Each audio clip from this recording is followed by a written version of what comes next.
প্রকল্প কর্মকর্তারা নতুন করে অস্থিরতা তৈরি করতে পারে এমন শঙ্কায় উন্নয়ন প্রকল্পের কাজে জড়িতদের অতিরিক্ত সুযোগ সুবিধা কমানো যাচ্ছে না, ফলে প্রকল্প ব্যয় কমিয়ে আনার চেষ্টা চ্যালেঞ্জ হয়ে দাঁড়িয়েছে। এমন মন্তব্য করেছেন অন্তর্বর্তী সরকারের পরিকল্পনা উপদেষ্টা ডক্টর ওয়াহিদুদ্দিন মাহমুদ।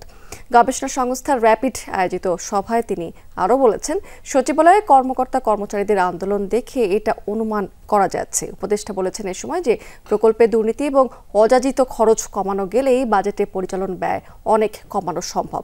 টেন্ডার যোগসাজশেই আগের সরকারের সময় প্রকল্পে 10% দুর্নীতি হতো বলেও মন্তব্য করেছেন তিনি। এ সময় বলেছেন, সামাজিক নিরাপত্তা খাতে বাজেটে বরাদ্দ এবং উপকারভোগীর সংখ্যা বাড়ানো হয়েছে, তবে এসব উপকারভোগীর মধ্যে 30 থেকে 40% ভুতুড়ে এবং রাজনৈতিক বিবেচনায় তালিকায় ঢুকে গেছে।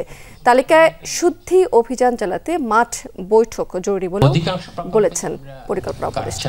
ছোট করছি, এটা করতে গিয়ে যেটা দেখা যায় না সেটা হলো যে পুরো পদ্ধতির মধ্যে বহু জায়গায় বহু ত্রুটি আছে এবং এটা অনেক দিন ধরে কেউ দেখেনি।